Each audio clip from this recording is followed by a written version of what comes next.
Alright, so in today's problem, I'll talk about contours. In this problem, we first need to find the distance between every pair, and then we can use that to find the diameter of each connected pastures. And it's stated that there are at least two pastures that are not connected. So that means we can consider them as at least two groups. And after you found out the distance between each pair, the parts afterward will be simple. So here is the beginning of the code. This is used to reading the coordinate, and I use double for all of these because we need to use decimals. And then after I read the coordinates, I will read the grid, which is made out of zeros and ones, the adjacency array. So I will read every character and check if that character is 1 or I is equal to j. So when I is equal to j, that means you are at the exactly same pasture, so you can set that to 0. Set the distance from I to j to 0, because you don't need to move in order to get to the next one, since it's the same thing. And otherwise, if it's connected, if I and j are connected, which is represented by a 1, we will use this to find the distance. So first I got the coordinates of each of the pasture. The first one is pasture F, and this pasture I, and the next one is pasture J. So these are the coordinates, and then we use the Pythagorean theorem to find the distance between those two. So the square root of change in x squared plus the change in y squared, and then the whole thing square root will give you the distance between those. Otherwise, so that means these two, if it's not 1 and it's not equal, then that means these two pastures are not connected. So we will set the distance between those to infinite, meaning that there's no path between them. Well, no direct path between them, but we might be able to connect them using some other path. And then here in this next loop, so as I said, there are at least two pastures that are not connected. So what that means is there are at least two groups. So this loop here is used to find the groups. This G I've defined outside here. The G starts at 1, and it will assign each pasture a group number. So first, the ones that are connected, this is basically using DFS. And using this, we will set all of the nodes that are connected to this current G. And then after we set all of that using recursion, we will go through this loop, continue through this loop until we find another one that doesn't have a group yet. And if that one doesn't have a group, we'll give it a new group. So then we'll use DFS again, but this time with an increased G, meaning that's the next group. And then here we use the Floyd-Warshall algorithm. This is very useful to find the distance between every pair in O(n) cube time. And this only takes up 7 lines, which is really simple to code. So in this first loop, K, we will, as I said, there might not be a direct edge from I to J, but we can somehow get from I to J by going past some other nodes. So this is what this does. Starting K is the middle node. For example, we can pass through from I to K to J. And although there is no path from I to J, there's still a way to get from I to J using the node K.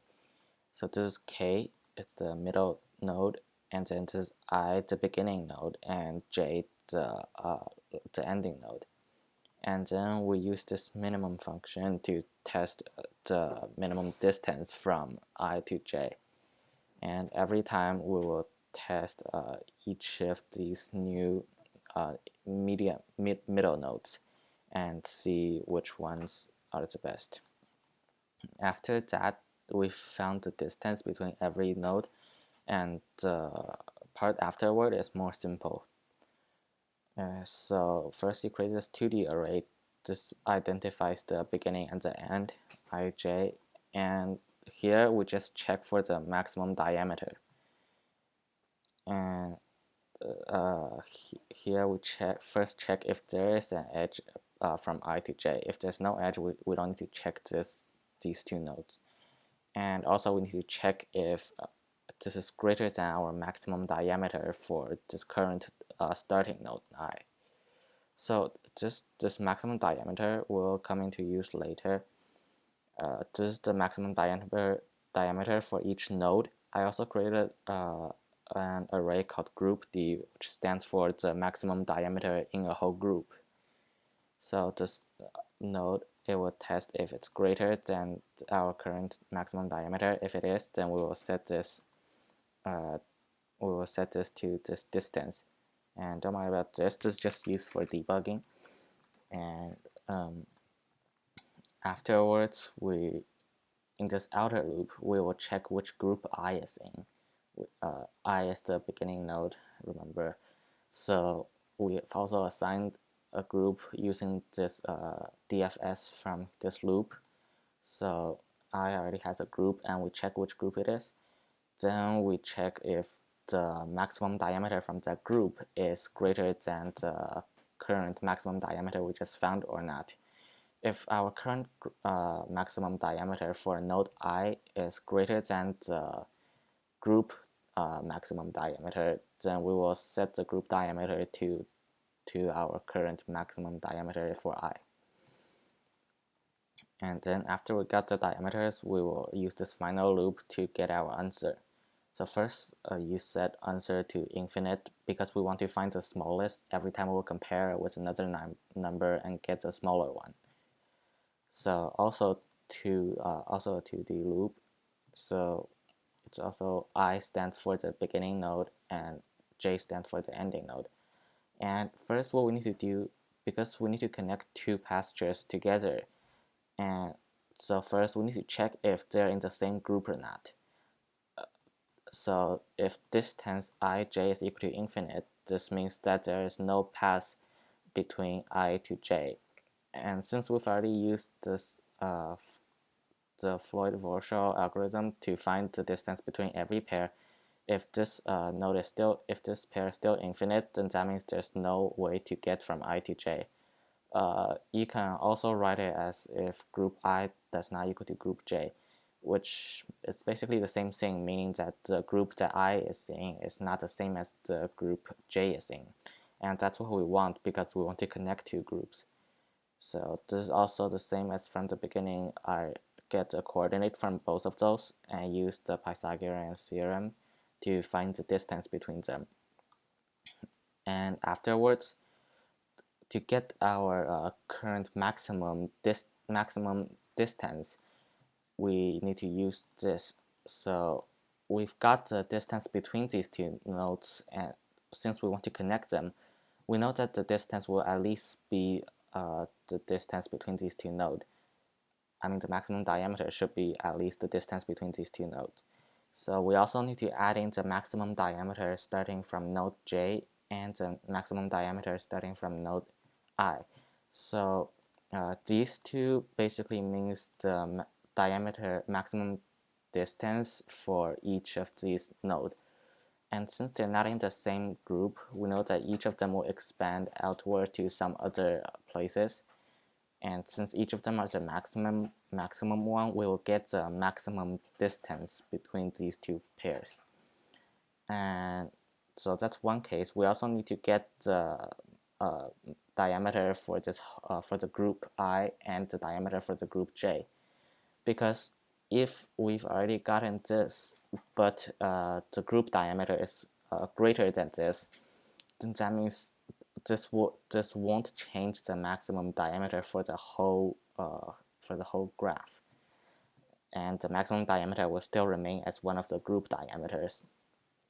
So here we need to get these two diameters for both of the group that I is in and for the group that J is in.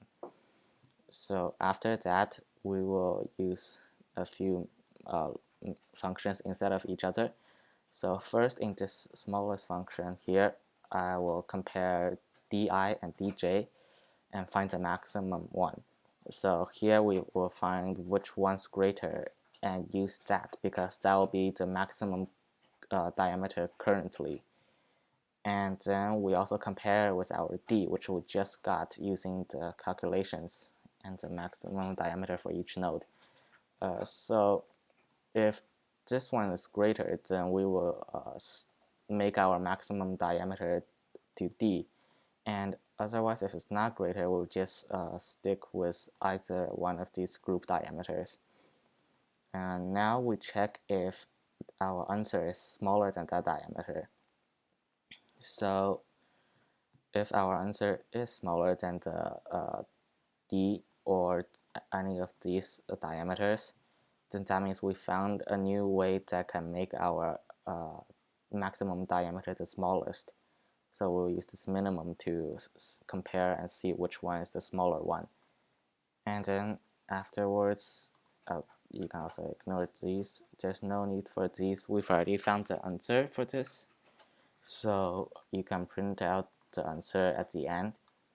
But also remember that you need to set it to 6 decimal digits afterwards. So you can use this to set this decimal precision to 6.